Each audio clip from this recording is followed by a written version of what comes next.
మనకి ఇవ్వబడిన పాఠ్యభాగాలను మనం చూస్తే కీర్తనల గ్రంథం నుండి 40వ కీర్తన 17వ వచనం మనకి ఇవ్వబడింది. అలాగే యెషయా గ్రంథం నుండి 42వ అధ్యాయం 1 నుంచి 5 వచనాలు, యోహాను సువార్త 13వ అధ్యాయం 12 నుంచి 15 వచనాలు మనకు ఇవ్వబడ్డాయి. ఈరోజు మన యొక్క అంశం ఏంటంటే సాత్వికం అంటే ఏంటి? అమ్మా అమ్మా సున్నితత్వం, సున్నితం ఇంకేంటి అని హృదయం, దేవ మనస్సు, సహనం. ఇంకేంటి? పొద్దున్న మా క్లాస్మేట్ అక్కడ గ్రూప్లో మెసేజ్ పెట్టారండి, 10th క్లాస్ అబ్బాయి.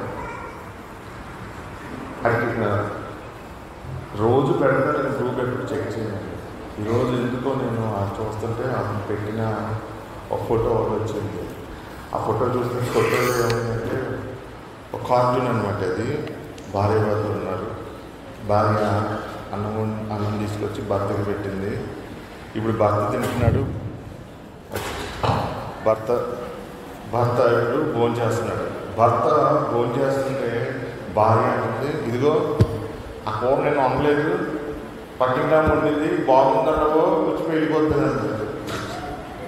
నిజంగా ఆ కార్టూన్ చూస్తే ఎంత నవ్వు వచ్చిందంటే నిజంగానండి. మరి సాత్వికం అంటే ఎలా ఉంటుందో ఒకసారి చెప్పండి. ఎవరన్నా అలా చేస్తున్నారండి? చేశారండి ఎప్పుడన్నా ఇంట్లో? ఎప్పుడన్నా చేశారండి? కొంతమంది అనుకుంటున్నారు రోజుల్లో నేను అలా చేసింటే బాగుంటుందండి. సరదాగా లైక్ తీసుకోండి. సాత్వికం అంటే ఏంటో ఈరోజు యేసులో మనకి నేర్పుతున్నాడు. ఆ కార్టూన్ ఏం వివరిస్తుందంటే వాడి రియల్ లైఫ్ని అక్కడ కార్టూన్ రూపంలో మా క్లాస్లో ఉన్న ఫ్రెండ్స్ అందరికీ షేర్ చేసుకుంటున్నాడు. అంతే, అది వ్యక్తిగత జీవితాన్ని అలా బహిర్గతం చేసుకుంటున్నాడు. అక్కడ ప్రియమైన సంగమం ప్రభు ఈరోజు ఏమని చెప్తున్నాడంటే ఒక పాఠాన్ని మనకు నేర్పుతూ ఉన్నాడు.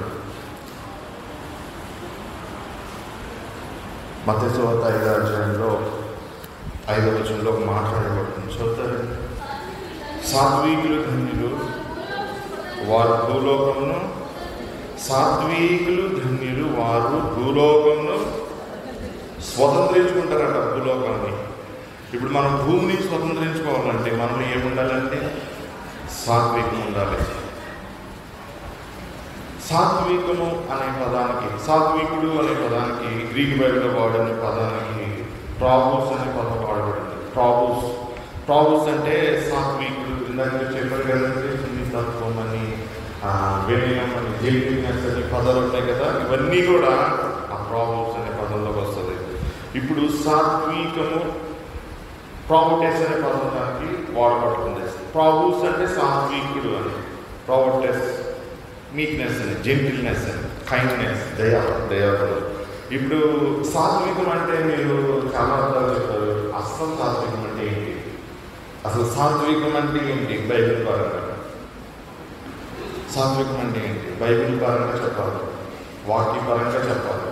మీరు యేసయ్యని మీరు దృష్టిలో ఉంచుకొని చెప్పవచ్చు, ఎందుకంటే యేసయ్య గురువు కాబట్టి అందరూ అండి.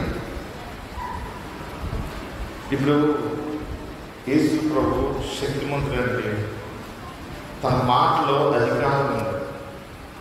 ఒక వ్యక్తి వచ్చి అంటాడు ప్రభు దగ్గరికి, మత్తయి సువార్త 8వ అధ్యాయంలో, ప్రభు ఒక్క మాట మాత్రం చదివి అప్పుడు నా రాజుడు స్వస్థపరచబడి. అంటే ఆయన మాటకు ఏముంది? అధికారం ఉంది. ఆయన చేతుల్లో ఏముంది? స్వస్థత ఉంది. ప్రభువానికి ఇష్టమైతే నన్ను శుద్ధినిగా చేయగలను కానీ ప్రభు సీమోను స్వస్థపరుస్తూ ఉన్నాడు. అప్పుడు మృదువానికి కూడా ఇరుకు గోడ దగ్గర ఉన్న వ్యక్తికి ప్రభు చూపునివ్వబడుతున్నాడు. నీకేం కావాలి అంటే చూపు దయచేయి ప్రభు అనగానే నీ విశ్వాసమే అని చెప్పి ఆయన ఆ వ్యక్తికి చూపునిస్తూ ఉన్నాడు. ఒక గుడ్డివాడు ఉన్నాడు. ఆ గుడ్డివాడికి ఆయన ఒంతో బొద్ద చేసి ఆ బొద్ద నేపథ్యం మీద చూసి కొన్నిటికెళ్ళి సిలువ మనకు కొన్నిటికెళ్ళి నువ్వు కడుక్కోనగానే ఆ గుడ్డివాడు కడుక్కున్న వెంటనే కళ్ళు ఏమైనాయి అంటే చూడగలిగాడు, చూపునిచ్చాడు దేవుడు. ఇప్పుడు ఆయన సర్వశక్తిమంతుడు. గుడ్డివానికి చూపునిస్తున్నాడు, ఊచకాలు చేతులు గలవాడిని పక్షవాయువు గలవాడిని బాగుపరుస్తున్నాడు. జ్వరంతో పడిన పేతురుని కూడా ఆయన స్వస్థపరిచాడు. ప్రియమైన సంగమా, మాట మాత్రం చదివించాను, ఎన్నో గొప్ప కార్యాలు చేశాడు. ఇప్పుడు ఆయన శక్తిమంతుడు కదా, ఆయన తన శిలువ మీద రాలాడే సమయంలో ఆ శక్తిని అంతా కనపరచాడు లేదా? ఆయన బంధించబడ్డాడు గెత్సేమనే తోటలో, ఇప్పుడు ఆయన శక్తిని కనపరచాడండి. శక్తిని ఇప్పుడు అదే బలాన్ని కనపరచడం లేదా? యేసు ప్రభు శక్తిమంతుడు కదండి, ఆయన మాట ద్వారా సమస్తం జరుగుతూ ఉంటాయి. ఇప్పుడు సాత్వికం అంటే పరిశుద్ధ గ్రంథం ప్రకారం ఏంటంటే నీలో శక్తి ఉంటుంది, కానీ ఆ శక్తి దైవ చిత్తానుసారంగా అది నియంత్రించబడుతూ ఉంటుంది. నీలో బలం ఉంటుంది, కానీ ఆ బలాన్ని నీవు నీ శత్రువు మీద ఉపయోగించడానికి ఉపయోగించవు. కానీ ఆ శోధనను జయించి పట్టుకోవడానికి ఆ కెపాసిటీ నీకు ఉంటుంది అన్నమాట. ఆ కెపాసిటీ ఇతరులో ఉండదు. ఒక బలవంతుడు ఉండొచ్చండి, ఆ బలవంతుడికి ఎంత శక్తి ఉన్నా కోపం వస్తే ఒక కొండకాయని ఎక్కడ యుద్ధం చేయడానికి. కానీ సాత్వికుడు ఏంటో తెలుసా? ఎంత ముగ్గురు వచ్చినా సరే స్థిరంగా ఉండగలుగుతాడు, తన హృదయాన్ని స్థిరంగా ఉంచుకోగలుగుతాడు. తనలో ఉన్న దైవ శక్తి ద్వారా తన బలము కంట్రోల్లో ఉంచుకుంటాడు. తన మనస్సును, తన హృదయాన్ని, తన ఆలోచనలు మనసులో ఉంచుకోగలుగుతాడు. ఒబీడియంట్గా ఉంటాడు, మాట మాత్రం కూడా మాట్లాడాడు. దేవుని యొక్క శక్తి ఒక వ్యక్తిలో అది కనపరచబడుతూ ఉన్నప్పుడు అది కూడా వ్యక్తిలో సాత్విక గుణము ఎలా ప్రత్యక్షమవుతూ ఉంటుందంటే, యేసు ప్రభు శిలువలో వేలాడుతున్న సమయంలో ఆయన మాట్లాడాడు, తండ్రి వీరేం చేయుచున్నారో వీరెరుగరు కనుక వీరిని క్షమించు, వీరేం చేయుచున్నారో వీరెరుగరు కనుక వీరిని క్షమించమన్నాడు. ఆ మాట ఎవరు చెప్పగలుగుతారు? ఇప్పుడు ఎవరో వచ్చారండి, బడబడబడని తిట్టేశారు మనకు కోపం వచ్చి ఇప్పుడు మాట్లాడేస్తామండి. నువ్వు నన్ను ఒక మాట అంటే దానికన్నా పవర్ఫుల్ మాట అంటాను నేను అంటాను అదండి. కానీ ప్రభు ఏం చేశాడు? తండ్రి మీరు ఏం చేయించున్నారో మీరు ఎరుగరు కనుక వీరిని క్షమించును అని. ఇప్పుడు ప్రభు అలా అన్నాడు. సులువు దగ్గరికి వచ్చి ప్రధాన యాజకుడు ఈ మిగతా వాళ్ళందరూ పరిచయాలు సర్దుకాయలు చేయమంటూ ఉన్నారు. నువ్వు దేవుని కుమారుడు అయితే క్రిందికి దిగిరా. మరి అవమానమే కదా, అది హేళన చేస్తూ ఉన్నారు కదా. ఎన్ని నువ్వు దేవుని కుమారుడువా, ఎలా ఉన్నావు ఆ సిలువ మీద, నీ ఒంటి మీద వస్తాడి, ఆ చేతులకి ఆ మేకులు, ఆ మేకులేంటి, కాళ్ళకి ఆ మేకులేంటి, ఆ తలకి కిరీటం ఏంటి, నువ్వు రాజువా, ఇలాగానే ఉంటారు. ఆ రోజు యేసు ప్రభు వారు మాట్లాడండి. సింపుల్గా ఆయన చెప్పిన మాట, తండ్రి మీరేం చేయించున్నారో మీరు ఎరుగరు కనుక వీరిని క్షమించమన్నాడు. అది సాత్వికం అంటే. ఇందాక ఎవరు సహనం అన్నారు? సహనం కూడా కాదు అది, సహించుకోవడం కాదు అది. సహించుకోవడం నువ్వు బాధ అనిపిస్తూ ఉన్నావు, నువ్వు తిరగబడకుండా సహించుకుంటున్నావు. సహనం కూడా కాదు అది. నువ్వు అసలు బాధే పడడం లేదు, నీకు వేదన కలిగించే ఇబ్బందికరమైన పరిస్థితి ఉన్నా నీకు ఇబ్బంది కలగడం లేదు, కానీ లోపల నీకు నెమ్మది ప్రశాంతత ఉంది. కానీ బయట నేను విసిగించే మనుషులు మాత్రం అలజడి గందరగోళం అనేది ఉంటుంది. కానీ ఈ సాత్వికం అనే వ్యక్తుల్లో నెమ్మది ఉంటుంది. ప్రియమైన సంగమం గలతీ పత్రిక 5వ అధ్యాయంలో 22వ వచనంలో అక్కడ అపోస్తలుడు పౌలు గలతీ సంఘంలో మాట్లాడుతున్నాడు. ఈ మాట వచ్చాను మీకు, గలతీ 5:22 గమనించి చూడండి. అందు ఆత్మఫలము 9 కలవు, ఆశలు చదవండి. ప్రేమ, సంతోషం, సమాధానము, దీర్ఘ శాంతము, దయాళుత్వము, మంచితనము, విశ్వాసం, సాత్వికము, ఆశ నిగ్రహమును నవిగేయం. గలతీ 5:22. ప్రియమైన సంగమా, అయితే ఆత్మఫలం ఏమనగా ప్రేమ, సంతోషం, సమాధానం, దీర్ఘశాంతము, దయాళుత్వము, మంచితనము, విశ్వాసము, సాత్వికము, ఆశ నిగ్రహము. ఇప్పుడు సాత్వికం ఎక్కడ ఎన్నో స్థానాలు ఉందండి? అక్కడ 7వ స్థానం ఉంది. ఇదొక ఫలం అండి, ఇదొక ఫ్రూట్. ఈ ఫ్రూట్లో సాత్వికం అనేది ఒక తొన అన్నమాట. ఇప్పుడు సాత్వికం అంటే ఏంటంటే అదొక ఫ్రూట్, అదొక ఫలము. ఆ ఫలం ఏంటంటే అది ఆత్మఫలం అంట. ఎవరిలోనైతే దేవుని ఆత్మ ఉంటాడో ఆ వ్యక్తిలో సాత్వికం అనేది ఉంటుంది. ప్రియమైన సంగమా, ఏ వ్యక్తిలోనైతే దేవుని ఆత్మ నివసిస్తాడో ఆ వ్యక్తిలో సాత్వికం ఉంటుంది. సాత్వికం పేరు పెట్టుకున్నాం చిన్నపిల్లలు మన చర్చలో. సాత్వికం అంటే అది ఆత్మ యొక్క స్వభావం, ఆత్మ యొక్క లక్షణం అని పరిశుద్ధ గ్రంథంలో అపోస్తలుడైన పౌలు అక్కడ మనకి తెలియజేస్తున్నాడు. ప్రియమైన సంగమం, ఇప్పుడు ఈ ప్రాబ్లమ్స్ అని చెప్పాను కదండి మీకు. ప్రాబ్లమ్స్ అంటే సాత్వికులు అని అంటారు. ప్రాబోటెస్, మీక్నెస్, సాత్వికులు. ఇప్పుడు ఈ ప్రా అనే పదం ఉంది గ్రీక్లో. ఈ ప్రా అనే పదానికి ఆ పదం ఉపయోగించినప్పుడు ఈ ప్రాబ్లమ్స్ అనేది దానికి అర్థం మారిపోతుంది. ఎలా అంటే మోర్ దాన్ మీక్నెస్ అనమాట. సాత్వికం కన్నా ఇంకా అధికమైనది వివరించడం అనమాట. బైబిల్లో మనకి అక్కడ సాత్వికం అని ఉంది, కానీ ఆ పదానికి మనం మీనింగ్ వివరించలేము. మనకు అర్థమైంది ఏంటి? సాత్వికమైన అర్థమైంది, కానీ అంతకు మించిన అర్థం ఉంది. ఆ అర్థం ఏ భాషలో కూడా లేదంట. ఇంగ్లీష్లో మీక్ అనే పదం ఉంది, కానీ ఆ మీక్నెస్ అనే దానికి కూడా ఈ సంపూర్ణమైన అర్థం రావట్లేదు. నీలో శక్తి ఉంటుంది, కానీ ఆ శక్తిని నీవు దుర్వినియోగం చేయవు.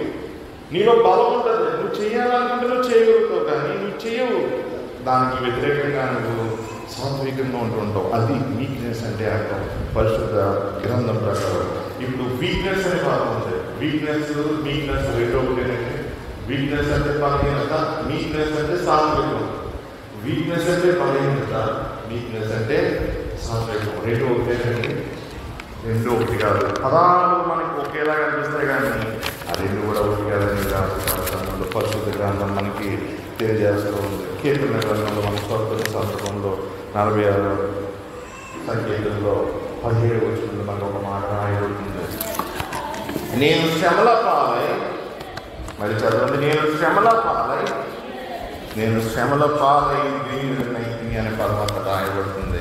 ఇప్పుడు మీరు ఇంగ్లీష్ బైబిల్ చదవాలనుకోండి, ఆంగ్ల తర్జుమాలో ఎలా ఉంటుందంటే ఐఎమ్ పూర్ అండ్ నీడీ అని ఉంటుంది. కానీ తెలుగు బైబిల్లో నేను శ్రమల పాలై దీనుడనైతిని. శ్రమ అనే పదానికి, లేకపోతే శ్రమ పడుట అనే పదానికి అన్ని అనే పదం వాడబడింది హెబ్రీ బైబిల్లో. అన్ని అంటే పూర్ అని అర్థం, పేదవాడు అని అర్థం, లేకపోతే బాధించబడిన వాడు అని అర్థము. హంబుల్ అంటారు చూసారా, ఏమంటారు, తగ్గింపు గుణం గలవాడు, హంబుల్ అనమాట. ఒకే అర్థానికి వేరు పదాలు ఉన్నాయి హెబ్రీ బైబిల్లో. ప్రియమైన సంగమా, గ్రీకు బైబిల్ చదివినప్పుడు దాంట్లో మాత్రం పూర్ అని ఉంది, బెగ్గర్ అని ఉంది. అక్కడ ఐఆమ్ పూర్ అండ్ నీడీ. నేను శ్రమల పాలై అనే పదానికి అక్కడ పూర్ అనే పదం వాడబడుతుంది. పూర్ అంటే ఏంటి అక్కడ అంటే, అక్కడ నువ్వు పేదవాడు అని కాదు, అక్కడ నువ్వు దీనుడవు, తగ్గింపు గుణం గలవాడు అని అంటావు. ప్రభా నేను తగ్గించబడ్డాను. నువ్వు ఏ విధంగా తగ్గించబడుతున్నావు అంటే నీ శ్రమలలో నువ్వు తగ్గించబడుతున్నావు. వాస్తవానికి నీకు కెపాసిటీ ఉంది, ఆ కెపాసిటీ కన్నా నువ్వు నిలబడలేకపోతున్నావు. ఒక సమస్య, ఒక శ్రమ, ఒక వ్యాధి, ఒక పులిబాధ, లేకపోతే ఒక పోరాటం, ఇవన్నీ కూడా శ్రమలు అనుకుంటే అవన్నీ నువ్వు ఎదుర్కొంటూ ఉన్నావు.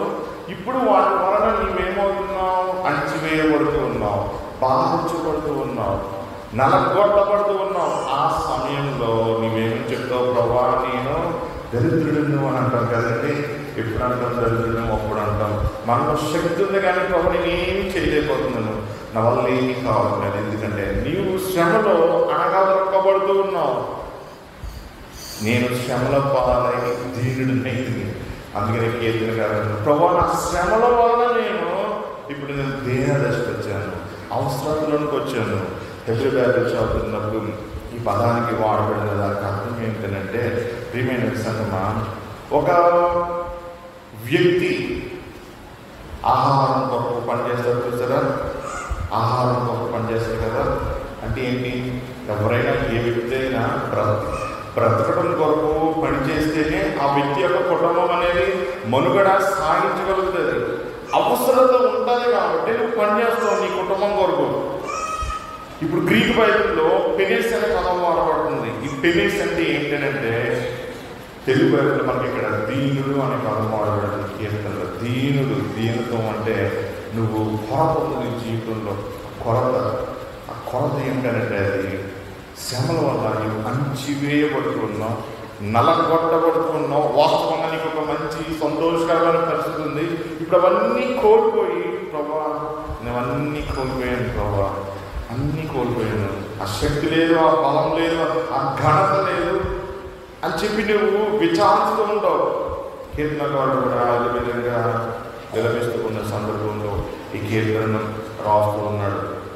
ఇదే కీర్తనలో మనం చదువుతున్న సందర్భంలో మంచి మాటలు కీర్తనకారుడు రాస్తూ ఉన్నాడు. ఆ తర్వాత మాట మనం చదివేకొద్దుగా ముందుగా మొదటి పేతురు 7వ చేద్దాం. ముందుగా మొదటి పేతురు 7వ. నశించిపోవు సువర్ణము అగ్ని పరీక్ష వలన శుద్ధపరచబడుతున్నది కదా. చాలండి. నశించిపోవు సువర్ణము అగ్ని పరీక్ష వలన ఏం చేయబడుతుందంట? సువర్ణం కూడా అగ్ని పరీక్ష వలన శుద్ధపరచబడుతుందంట. శుద్ధపరచబడటం అంటే ఏంటి? అగ్ని అంటే ఏంటి? అగ్ని అంటే శ్రమ, వేదన. ఇప్పుడు అగ్నిలాంటి శ్రమలు చుట్టుముట్టే అని అంటారు. నిజంగా అగ్నిలా, కానీ నువ్వు ఆ శ్రమలని అగ్నితో పోలుస్తూ ఉన్నావు. బైబిల్ ఏమని చెప్తుందంటే ఒక సువర్ణము అగ్నిలో పరిశోధించబడినప్పుడు అది శుద్ధపరచబడుతుందంట. దాంట్లో ఉన్న మలినము, దాంట్లో ఉన్న మొస్ట అంతా తీసివేయబడుతుంది. మన జీవితంలో కూడా అంతే. కొన్నిసార్లు పోరాటాలు వస్తూ ఉంటాయి, శ్రమలు వస్తూ ఉంటాయి, అణచివేతలు వస్తూ ఉంటాయి, వ్యాధులు వస్తూ ఉంటాయి, విభేదాలు వస్తూ ఉంటాయి. కారణం ఏంటంటే మనం అణచివేయబడటానికి, ఎందుకంటే మనం నేర్చుకోవాలి, దీనత్వం అంటే నేర్చుకోవాలి, దీనుడిగా మనం ఉండాలి. దీన స్వరూపంలోనికి మనం మార్చబడడానికి కొన్ని సందర్భాలలో శ్రమలనే వస్తూ ఉంటాయి, ఇబ్బందులనే వస్తూ ఉంటాయి. అవి మనం తీసుకునే విధానంలో ఉంటాయి. అవి తీసుకుని నువ్వు అంగీకరించి ఆ పోరాటంలో నడిచినప్పుడు నువ్వు నేర్చుకునగలుగుతావు. దేవుడి సన్నిధానంలో ఏ విధంగా ఉండగలుగుతావు అంటే ఒక దీనురాలిగా నువ్వు దేవుడి సన్నిధానంలో ఉండగలుగుతూ ఉంటావు. ఒకసారి ఒకడు వచ్చారు నా దగ్గరికి, వచ్చి అయ్యారు నేను కమాండ్ చేస్తానండి దేవుడికి అంటున్నాడు. కమాండ్ ఏంటి? నేను కమాండ్ చేస్తాను అయ్యారు, నాకు బలం ఉంది, నాకు శక్తి ఉంది అంటున్నాడు. నిజంగా నువ్వు కమాండ్ చేయగలిగితే కమాండ్ చేయి, ఇప్పటికిప్పుడు అన్నీ మారిపోతాయి సెకండ్లో. దేవుడికి కమాండ్ చేసే స్వభావం ఎవరికి ఉంటుందండి? సాతాను ఆ రీతిగా చేశాడు కాబట్టే సాతాను తోసివేయబడ్డాడు దేవుని యొక్క సన్నిధానం నుండి. అతనితో పాటు అతను గమనించిన దేవతలు కూడా తోసివేయబడ్డాడు కదా. ఏమైంది సంగమా? మనం తెలుసుకోవలసిన సత్యం ఏంటంటే మనలో అహంకారం ఉన్నదంటే దేవుడు ఖచ్చితంగా దాన్ని అణచివేస్తాడు. ఎందుకు? ఏ రీతిగా అంటే ఆయన శ్రమలకు అనుమతిస్తూ ఉంటాడు. ఆ శ్రమలో మనం నేర్చుకోవాలి. శిక్ష అని మేత పెట్టినప్పుడు గొర్రె ఖచ్చితంగా తీసుకోవాల్సిందే. దేని కొరకంటే ఆ గొర్రె బాగుపడుతుంది, తర్వాత నిత్య జీవానికి చేరుకోవడానికి దేవుడు శ్రమలను అనుభవిస్తూ ఉంటాడు. ఏమేంటి సంగమా? ఇదే భాగంలో అంటున్నాడు, దానికంటే అమూల్యమైన విశ్వాసము ఈ శోధనల చేత పరీక్షకు నిలిచింది. దయచేసారండి. దానికంటే, దేనికంటే? సువర్ణం కన్నా, అగ్ని పరీక్ష కన్నానంట, ఈ రెండింటికన్నా అమూల్యమైన విశ్వాసము. మన విశ్వాసమే అమూల్యమైనది అంటున్నాడు. మన విశ్వాసమే శ్రేష్టమైనదని పేతురు గారు చెప్తూ ఉన్నాడు. అబ్రహాము తన కుమారుని బలివ్వడానికి వెంటాడకుండా వెళ్ళిపోయాడు. దేవుడు అక్కడ పరిశోధించాడు అబ్రహాం విశ్వాసాన్ని. అక్కడ రాయబడిన మాట కూడా పరిశోధించను అని రాయబడుతూ ఉంది. ప్రియమైన సంగమా, మన యొక్క అమూల్యమైన విశ్వాసం శోధనల చేత పరీక్షకు నిలువబడుతూ ఉంటారు. పరీక్షకు నిలిచినదై యేసుక్రీస్తు ప్రత్యక్షమైనప్పుడు మీకు మెప్పును, మహిమయు, ఘనతయు కలుగుటకు కారణమును. ఎప్పుడు కలుగుతుంది మనకి మహిమ, మెప్పు, ఘనత? ఇప్పుడు నీవు అవమానించబడవచ్చు, ఇప్పుడు నీవు వేదంలో ఉండొచ్చు, అప్పుడు సమస్యలో ఉండొచ్చు, వ్యాధిలో ఉండొచ్చు, మరణ పడక మీద ఉండొచ్చు, ఎవరు కూడా విడిపించలేని స్థితిలో నువ్వు ఉండొచ్చు. నీకు ముందుకు నీకు రక్షణ అనేది లేదు, ఎవరు కూడా నీకు సహాయం చేయరు. అటువంటి పరిస్థితుల్లో ఇప్పుడు నువ్వు ఉన్నావని అనుకో. కానీ ప్రభు ఏమి చెప్పినట్టు తెలిసే వాక్యం ద్వారా నీ విశ్వాసం ఈ వీటన్నిటి ద్వారా పరిశోధించబడుతుందంట. అగ్ని కన్నా అమూల్యమైనదంట నీ విశ్వాసము. నశించిపోయే సువర్ణం కన్నా అమూల్యమైనదంట నీ విశ్వాసము. ఈ ఈ శోధనల చేత అది పరిశోధించబడినప్పుడు నీకు ఒక బహుమానాన్ని ఇస్తానంటున్నాడు యేసుక్రీస్తు. ఆయన ప్రత్యక్షమయ్యేదేమో ఉంటుంది. ఆయన ప్రత్యక్షమైనప్పుడు ప్రియమైన సంగమా మీకు మెప్పును అప్పుడు బల నమ్మకమైన మంచి దాసుడారా, బల నమ్మకమైన మంచి దాసుడారా, నీవు ఈ కొంచెంలో నమ్మకంగా ఉన్నావు అని ప్రభు ఆ రోజు నిన్ను మెచ్చుకుంటాడు. దేవదూతలందరూ ఎదుట మెచ్చుకుంటాడు, మానవులందరూ ఎదురుకుండా ఆయన నిన్ను మెచ్చుకుని నీకు మహిమను ఘనతను అక్షయంగా ఆయన ఇస్తాడంట. అది నీకు కలగాలి అంటే కొన్ని సందర్భాల్లో మనలో మస్తు ఉంటుంది, పాపం ఉంటుంది, హృదయంలో సాధారణ దూరి హృదయాలోచన ద్వారా పాపం చేస్తూ ఉంటాడు, క్రియల ద్వారా పాపం చేస్తూ ఉంటాడు, దేవునికి వ్యతిరేకంగా పాపం చేస్తూ ఉంటాడు. ప్రియమైన సంగమా అటువంటిప్పుడు ప్రభు తన కొరకు ఏర్పరచుకున్న తన బిడ్డలు నరకంలోకి వెళ్ళిపోకుండా ఆయన ఏం చేస్తాడంటే ఆయన శోధనలు శ్రమలు అనే వాటి ద్వారా వారికి దీనత్వం ఆయన నేర్పిస్తూ ఉంటాడు. ప్రియమైన సంగమా మొదటి అధ్యాయంలో 5వ వచనంలోనే పౌలు ఏమంటాడంటే చదవండి. కడవరి కాలమందు బయలుపరచబడబోవు సిద్ధంగా ఉన్న రక్షణ మీకు చూడండి. కడవరి కాలమందు బయలుపరచబడుటకు సిద్ధంగా ఉన్న, ఇప్పుడు రక్షణ ఎక్కడ ఉంది? ఇప్పుడు మాట్లాడుతున్నప్పుడు కడవరి కాలంలో అది రాబోతుంది. ఇప్పుడు రాత్రి మీరు అడిగారు కదా, రాత్రి అడిగాను పరిశుద్ధతకి పవిత్రతకి వ్యత్యాసం ఏంటని. నువ్వు పవిత్రంగా ఉన్నప్పుడే నువ్వు ఆ పరిశుద్ధతలోనికి నువ్వు ప్రవేశించగలుగుతావు. ఇక్కడ నీకు పవిత్రత అంటే ప్రత్యేకించబడడం. నీవి ప్రత్యేకించబడిన స్థితిలో ఉన్నప్పుడే ప్రభు ప్రత్యక్షమైనప్పుడు పరిశుద్ధమైన పరలోకంలోనికి దేవుని సన్నిధానంలోనికి నీవు వెళ్ళగలుగుతూ ఉంటావు. ప్రియమైన సంగమా పేతురు అన్నాడు శ్రమలను గురించి నశించిపోయే సువర్ణాన్ని పోలుస్తూ దానికన్నా నీ విశ్వాసమే గొప్పది కాబట్టి నీకు శ్రమలు వస్తున్నాయని చెప్తూ 5వ వచనం అంటున్నాడు. 5వ భాగంలో కడవరి కాలమందు బయలుపరచబడినట్టు సిద్ధంగా ఉన్న రక్షణ మీకు కలుగునట్లు ఆ స్వాస్యము పరలోకమందు భద్రపరచబడింది. స్వాస్థ్యం అంటే ప్రాపర్టీ పరలోకమందు మనకి భద్రపరచబడి ఉన్నదంట. అందుకనే మనకి ఈ శ్రమలు వస్తాయి. రక్షణ వస్తువు ఉంది, మనం రక్షించబడ్డాం, రక్షణలో కొనసాగాలి. నేను రక్షించబడ్డానని చెప్పి మనము దేవునికి వ్యతిరేకంగా జీవిస్తే రక్షణకు ఉపయోగం ఏముంటుంది? నువ్వు రక్షణ అనే బస్సు ఎక్కువ, రక్షణ అనే వాడ ఎక్కువ అంతే, వెంక వెళ్ళలేదు. నువ్వు ఆలయానికి వచ్చినంత మాత్రం నా పరలోకానికి వెళ్ళావు, ఆలయంలో ఉన్నంత మాత్రం నా పరలోకానికి వెళ్ళావు. ప్రియమైన సంగమా నువ్వు ఇది కొనసాగిస్తూ ఉన్నావు. కొనసాగిస్తూ నీ జీవిత గమ్యం ముగిసేంత వరకు నువ్వు దేవుని రక్షణలో కొనసాగినప్పుడు అప్పుడు నీవు అది రక్షించబడే స్థలం. ఒక తుఫాన్ వస్తుంది, వీళ్ళు ఒక స్థలాన్ని తీసుకుని వెళ్ళాలి. ఒక వరద వస్తుంది, సునామీ వస్తుంది, మునిగిపోతుంది అనుకోండి, స్టేషన్ పెట్టారు. అప్పుడు ఏం చేస్తారు? చుట్టూ అన్నీ మునిగిపోయి హెలికాప్టర్స్ వచ్చి తీసుకొని దూర ప్రాంతంలో సేఫ్టీ ప్లేస్లో ఉంచుతారు. రాబోయే గుబ్బలు కూడా అంతే, అన్నీ కూడా నశించిపోతాయి. ఆ సమయంలో నీకు ఒక దాగు చోటు కావాలి. ఆ దాగు చోటే పరలోకం. అదే యాభకు చెప్తున్నారు, ఇందువల్ల మీరు మిగిలి ఆనందించున్నారు కానీ అవసరమును బట్టి నా శోధనల చేత ప్రస్తుతమున కొంచెం కాలం దుఃఖం కలుగుతుంది. ఎందుకంటే మీరు శుద్ధపరచబడి, మీరు పరిశుద్ధపరచబడి అప్పుడు మీరు నిత్య జీవనానికి వెళ్ళాలి.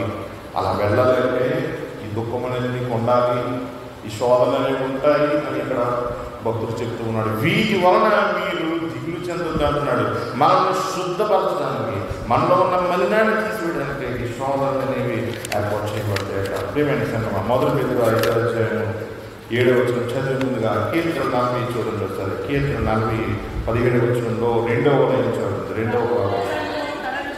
ప్రభు నన్ను ఏం చేస్తున్నాడంటే ప్రభు తలంచుకుంటున్నాడు. నిజంగా ఎంతమంది దేవుడు నన్ను గురించి ఆలోచించడం లేదని ఎంతమంది అనుకుంటున్నారండి? దేవుడు నన్ను గురించి తలంచడం లేదని ఎంతమంది అనుకుంటున్నారు చెప్పండి సార్.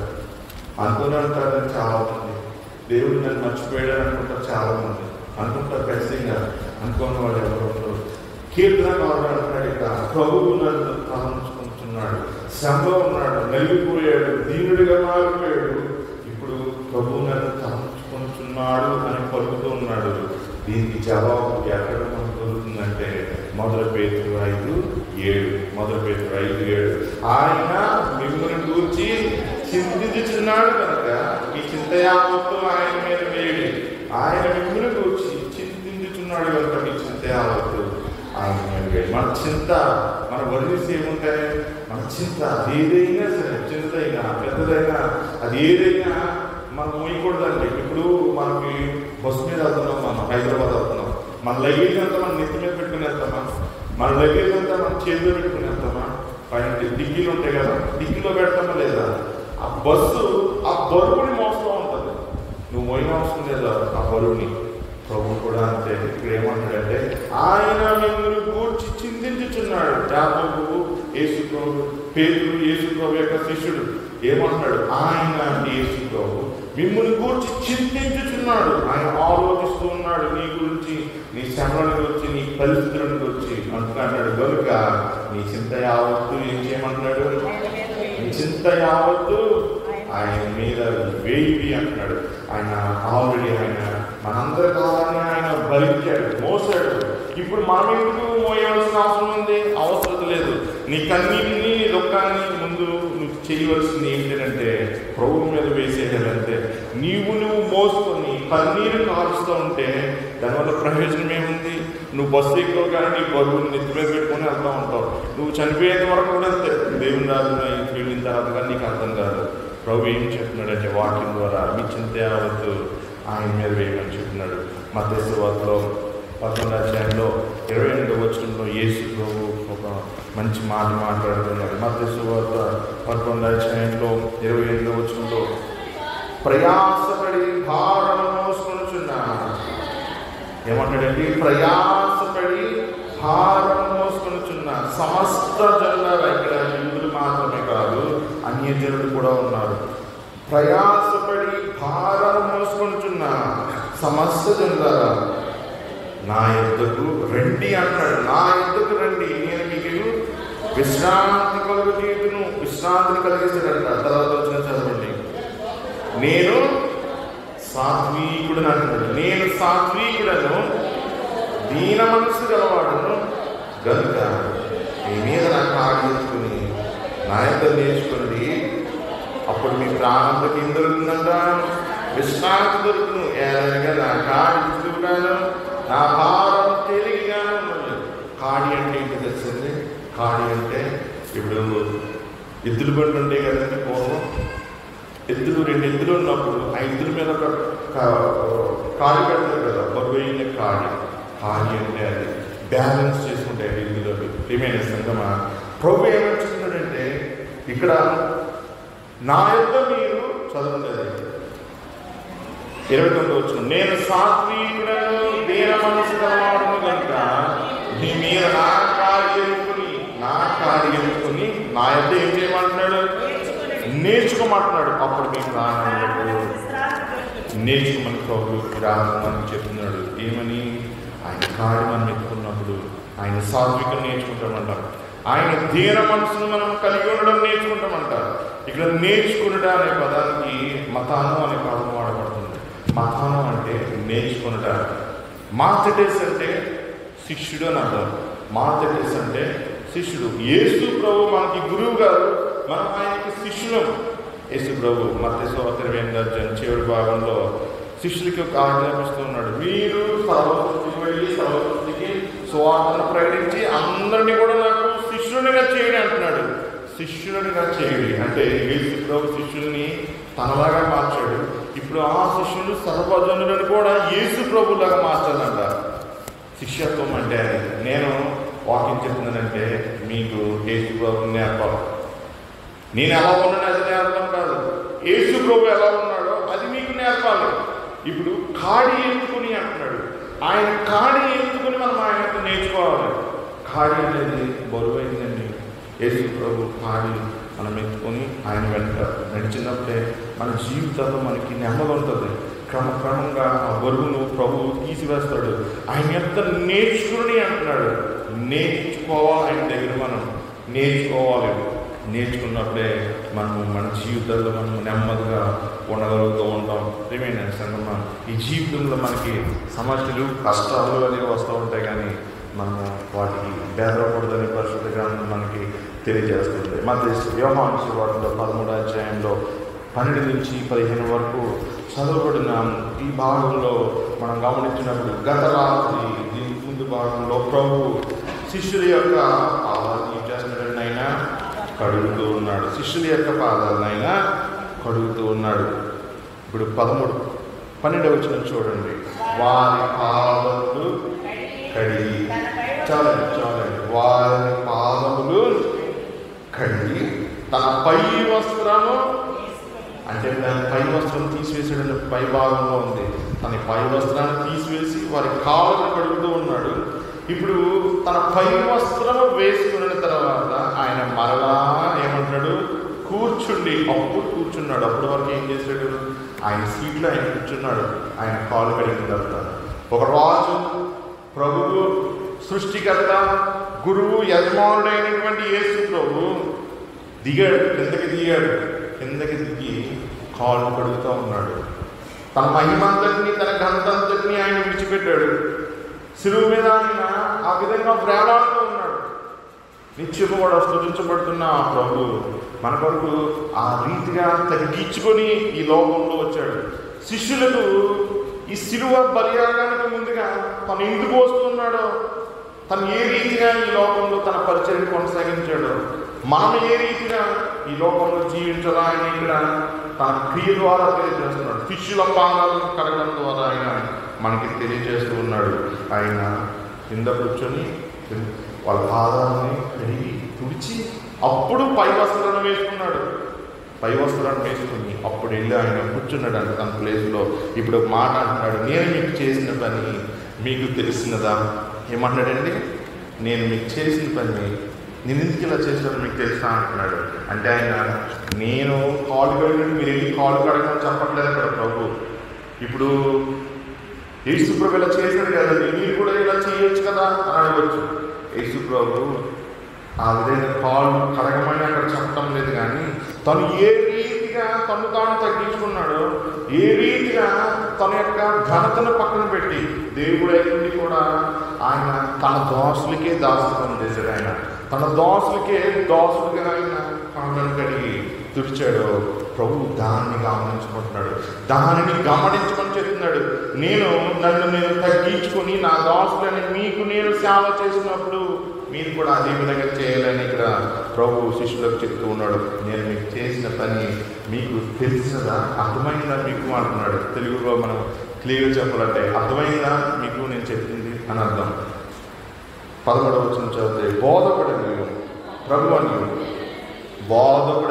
ప్రభువనియు మీరు నన్ను ప్రభువు ఆయన ఏమంటున్నాడంటే, బోధకుడను ప్రభువును కనుక మీరు నన్ను ఎలా పిలుస్తున్నారు, నేను బోధకుడను ప్రభువును కనుక మీరు పిలుచుట న్యాయమే. ప్రభువు అంటే సర్వాధికారి దేవుడు మాత్రమే ప్రభు అని పిలుస్తారు. ఇక్కడ ప్రభువు అని ఆయన పిలుస్తూ ఉన్నారు. నేను ప్రభువును కాబట్టి మీరు నన్ను ప్రభు అని పిలుస్తూ ఉన్నారు. బోధకుడని కాబట్టి బోధకుడు అని పిలుస్తున్నారు. మీరు పిలిచింది న్యాయమే అంటూ 14 వచ్చినట్టున్నాడు. కాబట్టి ప్రభువును బోధకుడైన నేను మీ పాదములను కడిగిన ఎడల మీరును ఒకరి పాదములను ఒకరు కడుగవలసినదే. మీరును ఒకరి పాదములను ఒకడు కడుగవలసినదేనంటారు. ప్రియమైన సంగమా, ప్రభు మనకి ఇరాతకాల సమయం మనకి తెలియజేస్తున్నది ఏమిటంటే సాత్వికతను మనకు నేర్పుతూ ఉన్నాడు. ఆయన ఇప్పుడు మనం వంగి మన శత్రువుల కాలం మనం కడగలుగుతామండి, మన సబార్డినేట్స్ కాలం మనం కడగలుగుతామా? అది మనకి ఎంత బాధ కలిగిస్తూ ఉంటుంది. ఘనత హీనంగా మనం ఎంచుకుంటూ ఉంటాం కదా. ప్రియమైన సంగమా, ప్రభు మనకి చెప్తున్న మాట సాత్వికంగా నేర్చుకోమంటాడు. సాత్వికం సంతోషంగా చేయమంటాడు. మీరు ఏం చేసినా, నీవు సేవ చేసినా సంతోషంగా చేయమంటున్నాడు. నేను సేవ చేస్తున్నాను అని చెప్పి నీ హృదయంలో గర్వం ఉంటే అది దేవుడు అంగీకరిస్తాడా? అది అంగీకరించాడు ప్రభు. ప్రియమైన సంగమా, ఆయన చెప్తున్న మాట ఏంటంటే తగ్గించుకోమని మనకి రాత్రికాల సమయంలో ఆయన మనకు తెలియజేస్తున్నాడు. ప్రభువును బోధకుడనే నేను ఇలా చేసిన మీరు కూడా అదే చెయ్యాలి అని ప్రభు శిష్యులకు చెప్తూ ఉన్నాడు. 15వ వచనంలో అంటున్నాడు, నేను మీకు చేసిన ప్రకారం మీరు చేయవలనని మీకు మారుచుతాడు ప్రభు. మన జీవితం ఇతరులకు మాదిరి ఉండాలని ఈ రాజకాల సమయంలో ప్రభు మనకి తెలియజేస్తున్నాడు. మన మాదిరిగా మనం జీవిస్తున్నామంటే ప్రభు వలె ఆ రీతిగా మనం తగ్గించుకుంటూ ఉన్నామా? సాత్వికంగా మనం ఉండగలుగుతున్నామా? మన ఘనతను మనం తగ్గించుకొని ఇతరులను మనం హెచ్చించగలుగుతున్నామా? ఘనత విషయంలో ఒకరినొకరు హెచ్చించుకోవడానికి వాటిని చెప్పి ఆ రీతిగా మనం హెచ్చించగలుగుతున్నామా, చేయగలుగుతున్నామా? ప్రభు ఈరోజు మన చేయమని చెప్తున్నాడు. చివరిగా యెషయా 41 వచ్చిన చదువుతున్న సందర్భంలో యేసు ప్రభువుని గురించి దేవుడు తండ్రి అని దేవుడు ఇక్కడ మాట్లాడుతున్నాడు. ఇదిగో నేను ఆవుకున్న సేవకుడు, నేను ఏర్పరచుకున్న వాడు, నా ప్రాణమునకు ప్రియుడు, అతని యందు నా ఆత్మను ఉంచి ఉన్నాడు. ఇప్పుడు యేసు ప్రభువుడు సాత్వికుడని బైబిల్ చెప్తుంది. యేసు ప్రభువుడు నేను సాత్వికుడని చెప్తున్నాడు. ఆయన సాత్వికుడు ఉండడానికి గల కారణం ఏంటంటే తండ్రి అయిన దేవుడు ఆయన మీద తన ఆత్మను ఉంచి ఉన్నాడు. సాత్వికం అనే గుణము ఆత్మఫలంలోని ఒక కొన. ప్రియమైన సంగమా, ఈరోజు ఈ సాత్వికం అనే గుణం నీకు ఉండాలి అంటే, యేసు ప్రభు మాదిరిగా నీ పరిచర్యలు నువ్వు కొనసాగాలంటే ఆ ఆత్మఫలము నీలో ఉన్నప్పుడు మాత్రమే నువ్వు సాత్వికంగా ఉండగలుగుతావు. ఇక్కడ ఆ సాత్వికత గురించి దేవుడు తన కుమారులో ఉందని తెలియజేస్తూ కొన్ని మాటలు ఇక్కడ మనకి చెప్తూ ఉన్నాడు. అతడు అన్యజనులకు న్యాయం కనపరచును, అతడు కేకలు వేయడంట. చూడండి, అతడు కేకలు వేయడు, అరువాడు, తన కంఠస్వరం వీధిలో వినబడలేడు. నలిగిన రెండు నాటి జీవితాలు ఉంటాయి. నలిగిన రెండు నాట్లు విరువాడు, మకమకలాడుచున్న జనపనారవతిని ఆపడు. మకమకలాడుచున్న జనపనారవతి అంటే అది ఏ క్షణంలో అయినా సరే ఆగిపోతుంది. కానీ దేవుడి కుమారుడు ఆ జనపనారవతిని కూడా మళ్ళీ వెలిగించగలుగుతూ ఉంటాడు. ఆరిపోయే జీవితాలు ఉంటాయి, అలాగే మకమకలాడుతూ ఉంటారు. కానీ దేవుడు తన కుమారుడు ద్వారా వాటిని తిరిగి బ్రతికించగలడు. అందుకే అంటున్నాడు ఆయన ఆత్ముడు అనే మాట నాకు ఉపయోగిస్తున్నాడు. అతడు సత్యమును అనుసరించి న్యాయం కనపరచును, భూలోకమున న్యాయం స్థాపించు వరకు అతడు మందగినడు, నలుగుడు పడడు. ద్వీపములు అతని బోధ వరకు కనిపెట్టును, ఆకాశములను సృజించి వాటిని విశాలపరిచి భూమిని అందులో పుట్టిన సమస్తమును పరిచి దాని మీద ఉన్న జనులకు ప్రాణమును, దానిలో నడుచు వారికి జీవాత్మను ఇచ్చుచున్న దేవుడని యెహోవా సెలవిస్తున్నాడు. మనం 7 నుంచి 9 వచ్చిన చదవగలిగితే ఈ సాత్వికుడి గురించి అక్కడ రాయబడుతుంది. గుడివారి కొడుకు తెరచువాడని, బంధింపబడిన వారిని చెరసాలలో నుండి వెలుగులోకి తెచ్చువాడని, చీకట్లో నివసించు వారిని బందీగృహంలో వెలుగులోకి తెచ్చువాడని అక్కడ ప్రభు తన కుమారుని ఆయన పరిచయించాడు. ప్రియమైన సంగమా, ఆయన శక్తిమంతుడని చెప్పి ఈ వాక్యాలు చెప్తూ ఉన్నాయి. ఆయన బలవంతుడని చెప్పి ఈ వాక్యాలు మనకు చెప్తూ ఉన్నాయి. ఆయన న్యాయవంతుడని చెప్పి యెషయా 42 మనకు చెప్తూ ఉంది. అధికారం గలవాడని ఇక్కడ చెప్పబడుతూ ఉంది. సత్యమును అనుసరించి ఆయన తీర్పు ఇచ్చేవాడని కూడా ఈ వాక్యం చెప్పబడుతుంది.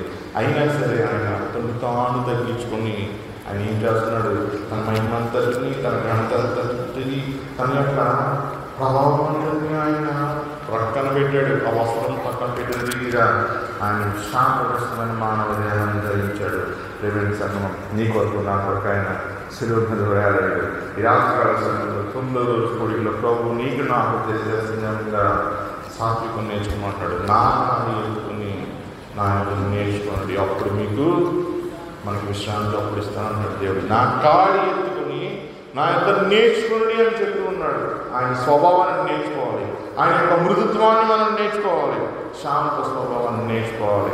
ఒకరొక మాట అన్నారంటే ఆ మాటల గురించి ఆలోచించకుండా క్షమించే హృదయాన్ని మనం కలిగి ఉండాలి. కొన్ని సందర్భాల్లో నేను కూడా వింటా ఉన్నానండి మాటలు, నేను పట్టించుకోను. కొన్ని ఎవరైనా తిట్టినా సరే వినేసి విననట్టుంటాను. అంతే, నాకు మనసు కలిగి బాధలు ఉంటూ ఉంటాయి. ఒకసారి ఎవరో భయంకరంగా చేసే మాటలు నేను వింటున్నాను కూడా తెలియకుండా అన్నాను, కానీ నా హృదయంలో బాధ అనిపించలేదు. నాకు ఒకటే అనుకున్నాను, ప్రభా క్షమించదండి ఈ వ్యక్తిని అనుకున్నాను. మార్చి మారితే నాకు ఇప్పటికీ బాధ వేస్తుంది. కానీ వెంటనే నా దేవుడు నా హృదయంలో బాధ రాకుండా ఆయన కడిగి వేస్తూ ఉంటాడు. ఆ హృదయాన్ని ఎప్పటికప్పుడు ఆయన శుద్ధి చేస్తూ ఉంటాడు. ఆ విధంగా మనం లేకపోతే మనం దేవుని యొక్క బిడ్డలంగా మనం ఉండలేం. ప్రియమైన దేవుడు మనకి తన సాంఘికంగా మనం కలిగి ఉండమని చెప్తున్నాడు. ఆ నీతిగా కలిగి మనం ఆయన ఇద్దరు నేర్చుకుని ఆయన వలే ఆయన లోపంలో మార్చబడి నీకు రాజ్యం చేయటప్పుడు పరిశుద్ధాత్మ దేవుడు మనకు సహాయం చేయను గాక. ఆమేన్. దయచేసి నిలబడండి.